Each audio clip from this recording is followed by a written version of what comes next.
জি, মাননীয় স্পিকার, আপনাকে ধন্যবাদ।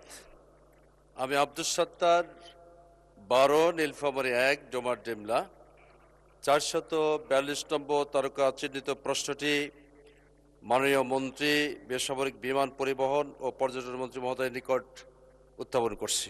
আপনাকে ধন্যবাদ। মাননীয় মন্ত্রী। মাননীয় স্পিকার, আপনাকে ধন্যবাদ জানাচ্ছি মাননীয় সংসদ সদস্যকে প্রশ্নের জন্য।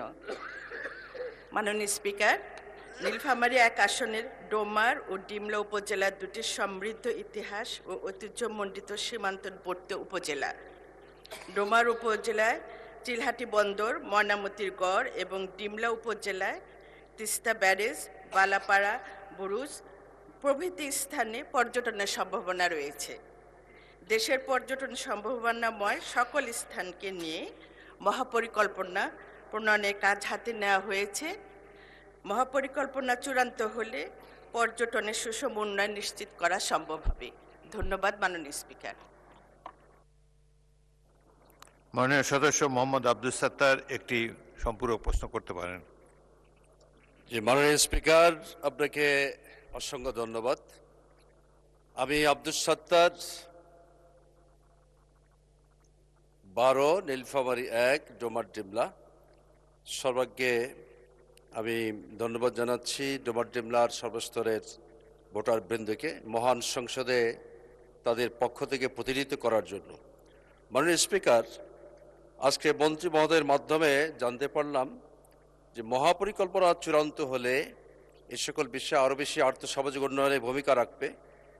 আমরা জানি যে তিস্তা ব্যারেজ এটি এমন একটি এলাকায় অবস্থিত, প্রতিদিন গড়ে প্রায় 500 থেকে 1000 লোকজন এখানে আসা যাওয়া করে।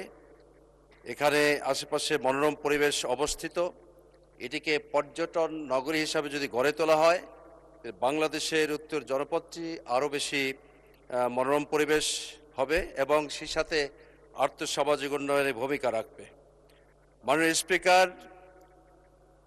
চিলাহাটি স্থল বন্দরটি গত অন্তর্বর্তীকালীন সরকারের সময় বন্ধ করে দেওয়া হয়েছে। এটি কবে নাগাদ চালু হবে? মাননীয় স্পিকার, আপনার মাধ্যমে মাননীয় মন্ত্রী মহোদয়ের কাছে জানতে চাই। আরেকটি বিষয় উল্লেখ করতে চাই, একটা প্রশ্ন করেন, দুটো অলরেডি করে ফেলেছেন। মাননীয় স্পিকার, এখানে 3টি বিষয় জড়িত। আচ্ছা, বলেন। মাননীয় স্পিকার, আরেকবার সুযোগ দেওয়ার জন্য ধন্যবাদ। তিস্তা মহাপরিকল্পনা কবে নাগাদ বাস্তবায়িত হবে, আমি মাননীয় মন্ত্রীর কাছে এই বিষয়টি জানতে চাই। ধন্যবাদ মাননীয় স্পিকার।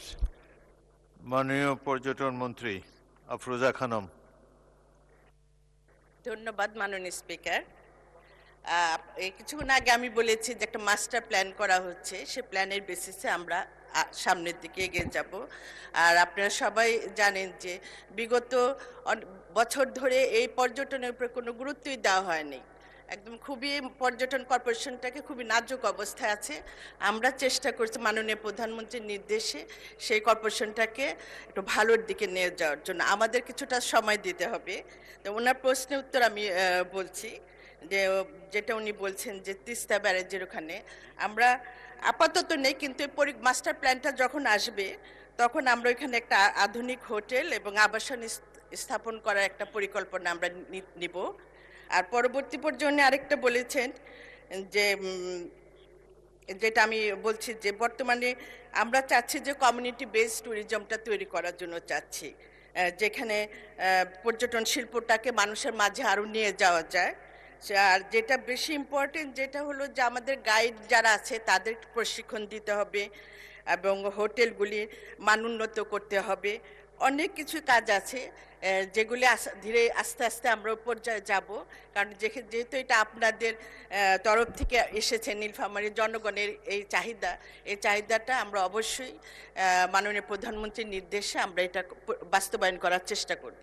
ধন্যবাদ আপনাদের। ধন্যবাদ মাননীয় স্পিকার।